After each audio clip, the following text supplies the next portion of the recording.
नमस्कार दोस्तों, आपके अपने इस ऑनलाइन प्लेटफॉर्म पर एक बार पुनः स्वागत है। और स्टेट ओपन की तैयारी करने वाले सभी साथियों के लिए मैं बेहतरीन क्लास आपके सामने लाने का प्रयास कर रहा हूं। तो दोस्तों, आप वीडियो को लाइक कर दीजिएगा और वीडियो को शेयर कर दीजिएगा। और पहली बार अगर हमारे इस ऑनलाइन प्लेटफॉर्म पर जुड़े हैं तो आप सभी साथियों से निवेदन करता हूँ कि आप अपने इस चैनल की सदस्यता ग्रहण कर लीजिएगा।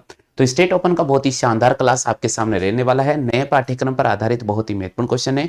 और इस क्वेश्चन में मैं आज आपके सामने महात्मा गौतम बुद्ध की पूरी कंप्लीट जीवनी के बारे में बताऊंगा, क्योंकि दोस्तों यहां से एग्जाम में क्वेश्चन बनेगा तो आपको क्या लिखना पड़ेगा वो कंप्लीट जानकारी इस वीडियो में मिलने वाली है। तो चलिए दोस्तों शुरू करते हैं। हाँ भाई, सभी साथियों के लिए महत्वपूर्ण जानकारी मैं देने जा रहा हूं।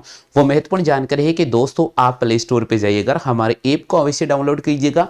ऐप का जो नाम होगा दोस्तों वो है आरुष क्लासेस। तो बिल्कुल प्ले स्टोर पे जाइएगा, आप हमारे आरुष क्लासेस ऐप है उसको डाउनलोड कीजिएगा। और वहां से आपको क्या मिलेगा दोस्तों, प्रत्येक क्लास आपको रिकॉर्डेड मिल जाएगी, साथ में आपको उनका पीडीएफ फाइल मिल जाएगा और साथ में आपको प्रैक्टिस टेस्ट सीरीज भी मिल जाएगी। तो चलिए दोस्तों शुरू करते हैं इस सीरीज को। बिल्कुल आज की सीरीज में हम आज आपको पढ़ाने जा रहे हैं दोस्तों, महात्मा गौतम बुद्ध के बारे में समझाएंगे। क्योंकि दोस्तों जब एग्जाम में ऐसा क्वेश्चन आता है तो आपको पूरे नंबर मिलेंगे अगर आप इस कंप्लीट वीडियो को वॉच करेंगे। तो दोस्तों महात्मा गौतम बुद्ध के बारे में यहां पर मैं कंप्लीट समझाने जा रहा हूं। बौद्ध धर्म की स्थापना 6ठी शताब्दी ईसा पूर्व में हुई थी। दोस्तों सबसे पहले आपको ध्यान रखना है कि बौद्ध धर्म की स्थापना कब हुई थी। तो बौद्ध धर्म की जो स्थापना हुई थी 6ठी शताब्दी ईसा पूर्व हुई थी। यानी बौद्ध धर्म की स्थापना कब हुई थी दोस्तों, बौद्ध धर्म की स्थापना 6ठी शताब्दी ईसा पूर्व में हुई थी। महात्मा गौतम बुद्ध द्वारा इसकी स्थापना की गई थी। यानी बौद्ध धर्म की स्थापना किसके द्वारा की गई थी, तो बौद्ध धर्म की जो स्थापना की गई थी महात्मा गौतम बुद्ध के द्वारा की गई थी। चलिए दोस्तों अगर बात करते हैं महात्मा गौतम बुद्ध का जन्म कब हुआ था, तो महात्मा गौतम बुद्ध का जो जन्म हुआ था 563 ईसा पूर्व में हुआ था। कब हुआ था दोस्तों, 563 ईसा पूर्व। अब ईसा पूर्व का मतलब क्या होता है, ईसा पूर्व का मतलब होता है कि जब कैलेंडर बना था ईसा मसीह का जन्म हुआ था उससे भी पहले 563 साल पहले। तो मैं ही यहां पर सीधे तौर पर कह सकता हूं कि ईसवी का जो कैलेंडर शुरू हुआ था उससे भी 6 शताब्दी पहले, यानी लगभग 600 साल पहले। चलिए दोस्तों, तो महात्मा गौतम बुद्ध का जन्म कब हुआ था, 563 ईसा पूर्व में हुआ था। इनके पिता का नाम क्या था दोस्तों, इनके पिता का नाम था शुद्धोधन। इनके पिता का नाम क्या था, महात्मा गौतम बुद्ध की जो पिताजी का नाम था वो शुद्धोधन था। और इसी प्रकार इनकी माता का जो नाम था महामाया था। महात्मा गौतम बुद्ध की माता का नाम क्या था, तो महात्मा गौतम बुद्ध की माता का नाम महामाया था। महात्मा गौतम बुद्ध के बचपन का नाम क्या था, तो महात्मा गौतम बुद्ध के बचपन का नाम सिद्धार्थ था। और इनकी मौसी का नाम था गौतमी। इनकी मौसी का नाम क्या था, गौतमी। क्योंकि दोस्तों जन्म के लगभग 7 से 8 दिन बाद इनकी माता का देहांत हो जाता है, इसलिए इनका जो लालन पालन है इनकी मौसी गौतमी ने किया था। और उन्हीं के नाम पर आगे जाकर महात्मा जो बुद्ध था उसका जो नाम था महात्मा गौतम बुद्ध पड़ गया था। वैसे तो इनका बचपन का नाम सिद्धार्थ था और सिद्धार्थ का आगे चलकर नाम, ज्ञान प्राप्त होने के बाद उनका जो नाम पड़ा था महात्मा गौतम बुद्ध रखा गया था। तो चलिए दोस्तों, उम्मीद तो करता हूं कि ये कंसेप्ट आपको याद हो गया होगा। चलिए दोस्तों एक बार पुनः मैं आपको समझा देता हूं गौतम बुद्ध के बारे में या बौद्ध धर्म के बारे में। अगर आपसे क्वेश्चन पूछे तो सबसे पहले आप लिखेंगे कि बौद्ध धर्म की जो स्थापना की थी महात्मा गौतम बुद्ध ने की थी। और इस धर्म की जो स्थापना की गई थी वो कब की गई थी दोस्तों, तो सबसे पहले आपको ये ध्यान रखना है कि महात्मा गौतम बुद्ध का जो जन्म हुआ था 563 ईसा पूर्व में हुआ था। इनकी जो पिता का नाम था वो शुद्धोधन था और इनकी जो माता का नाम था महामाया था। अगर बात करते हैं कि महात्मा गौतम बुद्ध का बचपन का नाम क्या था, तो इनके बचपन का नाम सिद्धार्थ था और इनका जो लालन पालन किया था इनकी मौसी गौतमी ने किया था। ठीक है भैया, क्लियर हो चुका है। ये महात्मा गौतम बुद्ध आपको नजर आ रहे हैं। चलिए दोस्तों आगे चलते हैं नेक्स्ट। दोस्तों अगर अपन बात करते हैं कि इनका लालन पालन इनकी मौसी गौतमी प्रजापति ने किया था। किसने किया था इनकी मौसी गौतमी प्रजापति ने किया था। जन्म के समय कौंडिन्य नामक ब्राह्मण ने एक भविष्यवाणी की थी। जिस समय महात्मा गौतम बुद्ध का जन्म हुआ था उस समय वहां पर एक ब्राह्मण रहते थे और वो थे कौंडिन्य। और कौंडिन्य ने ब्राह्मण के ये भविष्यवाणी की थी कि ये बालक बड़ा होकर चमत्कारी पुरुष बनेगा, बहुत ही आगे बढ़ेगा। तो उन्होंने इसके पहले ही भविष्यवाणी कर दी थी। इनकी पत्नी का नाम क्या था, इनकी पत्नी का नाम था यशोधरा। क्या नाम था दोस्तों, यशोधरा। जैसा कि आपको मैंने चित्र के माध्यम से पढ़ाने का प्रयास इसलिए कर रहा हूं कि दोस्तों आपको लॉन्ग समय तक ये याद रह पाए, और जब ये कहीं क्वेश्चन आता है आपके पास में निबंध लिखने के लिए तो आप इसको अच्छी तरह से लिख सके। तो दोस्तों देखिएगा यहां पर केवल मैंने आपको इस चित्र का इसलिए उपयोग किया है कि आपको याद हो जाए कि ये मैं आपके सामने दिखा रहा हूं महात्मा गौतम बुद्ध, और ये इनकी पत्नी दिखा रहा हूं मैं आपके सामने यशोधरा। तो इनके पत्नी का नाम क्या था दोस्तों? यशोधरा। और ये इनके एक पुत्र दर्शा रहे हैं यहां पर जिनको मैं राहुल बता रहा हूं। ठीक है, तो इनके पुत्र का नाम क्या था दोस्तों? राहुल था। इनके पुत्र का नाम क्या था? राहुल था। बिल्कुल, इनका जो लालन पालन क्या था वो इनकी मौसी गौतमी प्रजापति ने किया था। जन्म के समय कौंडिन्य नामक ब्राह्मण ने यह भविष्यवाणी कर दी थी कि यह बालक बड़ा होकर चमत्कारी पुरुष बनेगा। इनकी पत्नी का नाम क्या था? इनकी पत्नी का नाम यशोधरा था, और इनके पुत्र का नाम क्या था? इनके पुत्र का नाम राहुल था। चलिए दोस्तों आगे चलते हैं। अब दोस्तों बुद्ध के जीवन की 4 प्रमुख घटनाएं। दोस्तों महात्मा गौतम बुद्ध के जीवन में ऐसी कौन सी घटना आई थी जिसकी वजह से वे अपने घर छोड़कर चले गए थे? यानी कहने का मतलब होता है कि घर का जो जी जंजाल था उसको भी उन्होंने छोड़ दिया, अपने पत्नी को छोड़ दिया, बच्चे को छोड़ दिया, और सीधे कहां पर चले गए थे? सीधे ध्यान अर्पित के लिए चले गए थे, ध्यान लगाने चले गए थे, तपस्या में लीन हो गए थे। तो चलिए दोस्तों महात्मा गौतम बुद्ध के जो जीवन की 4 प्रमुख घटनाएं हैं उनके बारे में आपको समझा रहा हूं कि महात्मा गौतम बुद्ध के जीवन की 4 प्रमुख घटना है। इसमें से पहली घटना है कि उन्होंने एक वृद्ध यानी बूढ़े आदमी को देखा। उसकी पहली घटना है कि उन्होंने एक वृद्ध यानी एक बूढ़े आदमी को देखा। उनके जीवन की जो दूसरी घटना है वो है कि उन्होंने एक बीमार आदमी को देखा। किसको देखा दोस्तों? एक बीमार आदमी को देखा। और उनके जीवन की जो तीसरी घटना है वो थी शव यात्रा, यानी उन्होंने एक रास्ते में, जैसे देखो वो जब अपने भ्रमण के लिए निकलते हैं तो सबसे पहले उनको एक बहुत ही बूढ़ा व्यक्ति नजर आता है जो काफी वृद्ध था, यानी अच्छी तरह से वो चल पा नहीं रहा था, खाना खा नहीं पा रहा था। उसको देखकर वो थोड़े से घबरा गए थे। कुछ समय आगे जाते हैं तो फिर उनको एक बीमार व्यक्ति भी मिलता है, और फिर आगे जाने पर उनको एक शव यात्रा नजर आती है, और उसके जस्ट आगे जाने पर कुछ दूरी पर जाने के बाद उनको एक सन्यासी नजर आता है जो कि बहुत प्रसन्न था। तो बहुत प्रसन्न था, और केवल सन्यासी के अगर यही काम था, यानी वो ध्यान में पूरी तरह से लीन था। जिस प्रकार ये आपके चित्र में आपके सामने जो डायग्राम बता रहा हूं इसमें देखिएगा, ये सन्यासी पूरा ध्यान अर्पित है, यानी पूरा इसका जो तन और मन है पूरा ध्यान में है, यानी ये तपस्या में लीन है। तो महात्मा गौतम बुद्ध ने देखा कि यार पहला व्यक्ति जीवन जन्म ले रहा है और वो वृद्ध हो रहा है, उसके बाद ये बीमार हो रहा है, ये शव यात्रा है, और ये जो सुखी है, यानी बाकी सभी दुखी नजर आ रहे हैं बट ये आपको क्या नजर आ रहा है? थोड़ा सा सुखी नजर आ रहा है। तो उसने सोचा कि यार क्यों नहीं, ये जो जीवन है मानव का, उसमें शायद अगर मुझे सुख चाहिए तो मुझे कहीं ना कहीं तपस्या करनी ही पड़ेगी, मुझे तपस्या करनी पड़ेगी, मुझे ध्यान अर्पित करना ही पड़ेगा। तो इसलिए उन्होंने सोचा कि ये चौथा जो जीवन है वो बहुत अच्छा है, इसलिए वो घर को छोड़ देते हैं और निकल जाते हैं। चलिए दोस्तों आगे बढ़ते हैं। 29 वर्ष की आयु में इनकी पत्नी यशोधरा सो रही थी और उनको सोते हुए छोड़कर वे चले गए थे। 29 वर्ष की आयु में इनकी पत्नी सो रही थी और सोते हुए उनको छोड़कर चले गए। यशोधरा अपनी सहेली सखी से कहती है कि हे सखी, मेरे पतिदेव गए, इसकी तो मुझे बहुत चिंता हो रही है, लेकिन अगर उन्हें जाना ही था तो मुझे जगा कर चले जाते हैं, मुझे कहकर चले जाते तो उनके राह में किसी प्रकार की कोई बाधा नहीं आती। मेरा भाग्य तो उजड़ गया है। हे सखी, मेरे पतिदेव एक बार मुझे तो कहकर चले जाते हैं कि मैं जा रहा हूं। उन्होंने अपने छोटे बालक की तरफ से भी नहीं देखा, जाते समय इस बालक को लाड प्यार करके भी चले जाते हैं। हे सखी, मेरे पतिदेव तो गए लेकिन मुझे क्यों कहकर नहीं गए? ये पछतावा हमेशा मेरे मन में रहेगा। शायद उनके मन में यह होगा कि मेरी वजह से उनके जीवन में कोई बाधा आ रही है, रुकावट आ रही है, हो सकता है। तो सखी ने कहा नहीं, ऐसा नहीं हो सकता है। फिर वो सोचती है कि अगर मान लीजिए कि मेरे पतिदेव अगर मुझे कहकर जाते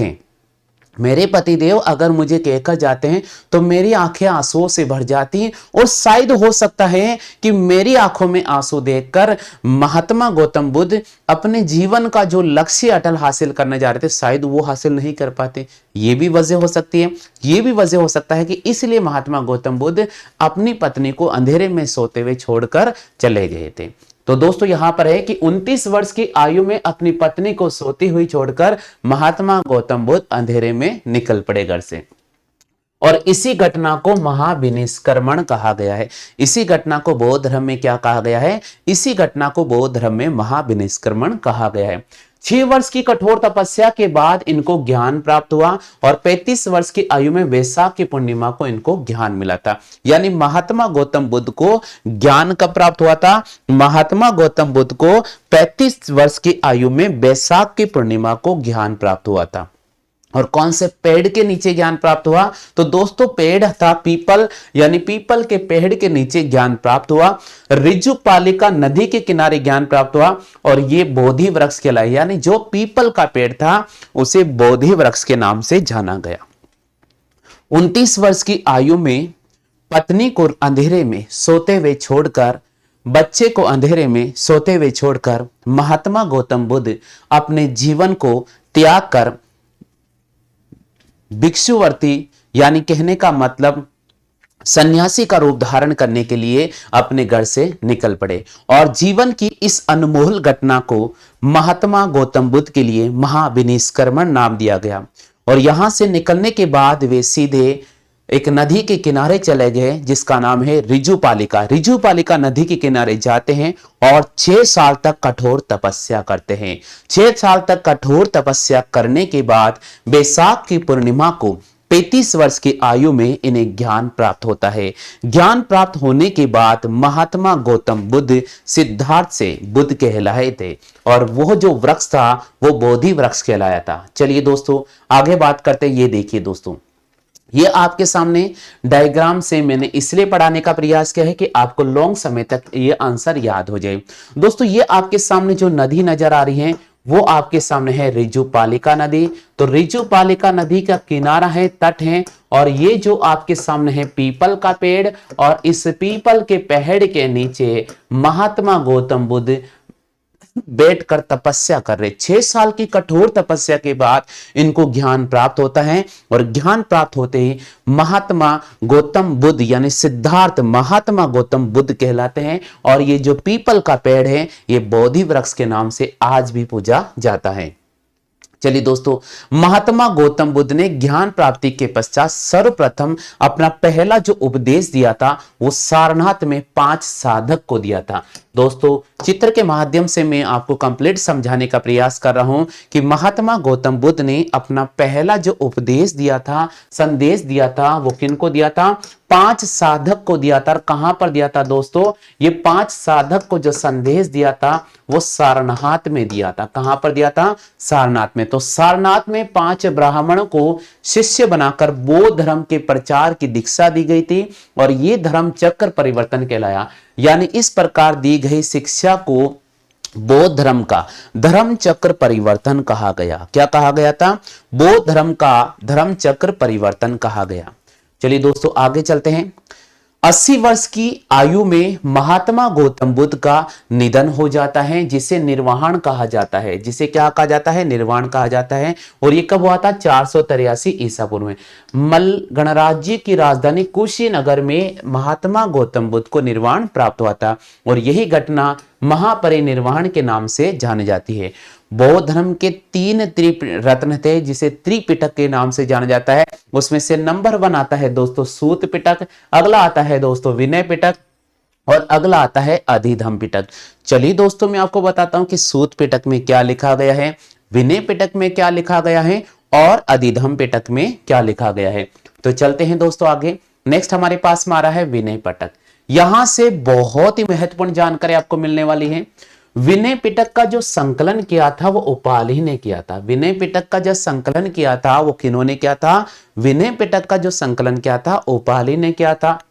बौद्ध धर्म की शिक्षा तथा उसके आचरण व अनुशासन से संबंधित नियमों का संग्रहित किया जाता है जिनका पालन प्रत्येक बौद्ध भिक्षुओं को करना चाहिए। यानी विनय पिटक किनसे रिलेटेड है? विनय पिटक बौद्ध भिक्षुओं से रिलेटेड हैं जिन्होंने बौद्ध धर्म को ग्रहण करने के लिए सन्यासी जीवन धारण किया है, उनके लिए विनय पिटक लागू होता है। तो यहां मैं आपको वापस बता रहा हूं, विनय पिटक का संकलन उपालि ने किया था। बौद्ध धर्म की शिक्षा का वर्णन किया गया है, उनके आचरण का वर्णन किया है, अनुशासन का वर्णन किया गया है, नियमों को संग्रहित इसमें किया गया है जिनका पालन प्रत्येक बौद्ध भिक्षुओं को करना चाहिए। अगर अपन बात करते हैं मित्रों सूत पिटक का, तो सूत पिटक का संकलन महात्मा गौतम बुद्ध के शिष्य आनंद के द्वारा किया गया था। सूत पिटक का संकलन किसके द्वारा किया गया था? महात्मा गौतम बुद्ध के शिष्य आनंद के द्वारा किया गया था। अधिधम पिटक में मृत्यु, जीवन, आत्मा, पुनर्जन्म, सुख दुख के बारे में बताया गया है। चलिए दोस्तों, यहां तक सभी के क्लियर हो चुका है, तो एक बार जल्दी से कमेंट सेशन में कमेंट कर दीजिएगा दोस्तों। हाँ भाई, यहां तक सभी साथियों क्लियर हो चुका है, जल्दी से बताइए। बौद्ध धर्म की शिक्षाओं को त्रिपिटक अर्थात 3 टोकरियों में संग्रहित किया गया है। सूत पिटक, विनय पिटक और अधिधम्म पिटक। विनय पिटक का संकलन उपाहली के द्वारा किया गया है। इसमें बौद्ध भिक्षुओं के आचरण व अनुशासन से संबंधित नियमों का संग्रहण किया गया है, जिनका पालन करना प्रत्येक बौद्ध भिक्षु का कर्तव्य बनता है। सूत पिटक में जनसाधारण द्वारा उपयोग में लाए जाने वाले व्यवहारगत नियमों का उल्लेख किया गया है और इसका संकलन महात्मा बुद्ध के शिष्य आनंद के द्वारा किया गया है। अधिधम्म पिटक में जीवन, मृत्यु, आत्मा, पुनर्जन्म, सुख दुख इत्यादि दार्शनिक विवेचना का वर्णन किया गया है। हाँ भैया, यहां तक सभी के क्लियर हो चुका है। चलिए दोस्तों आगे बढ़ते हैं। नेक्स्ट, बौद्ध धर्म की 4 संगतियां हुई थी। दोस्तों यहां से भी पक्का एग्जाम में क्वेश्चन बनता है कि बौद्ध धर्म की कितनी संगतियां हुई थी। तो मित्रों मैं आपको एक एक चीज समझाने का प्रयास कर रहा हूं।